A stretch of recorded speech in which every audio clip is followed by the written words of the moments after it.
बॉलीवुड में पाकिस्तानी गानों की नकल की जाती है।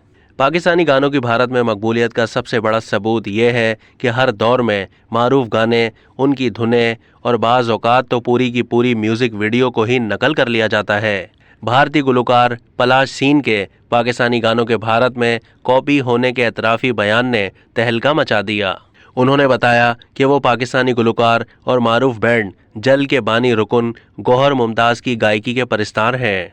भारतीय गुलकार ने इंस्टाग्राम पर अपनी पोस्ट में कहा कि भारतीय फिल्म इंडस्ट्री के म्यूज़िक में गौहर मुमताज़ की गायकी का गहरा असर पाया जाता है। भारतीय मौसीकार जल की तर्ज के गायकी को अपनाकर म्यूज़िक तश्कील दे रहे हैं। उन्होंने ये भी कहा कि मुझे मालूम है कि बॉलीवुड में जल के गानों की नकल की जाती है और ऐसे बहुत से गानों से मुताल्लिक मैं जानता हूँ। मेरे अल्फाज से बाज़ लोगों को तकलीफ़ होती है और कुछ पसंद भी करते हैं, लेकिन मैं हमेशा दिल की बात करता हूँ।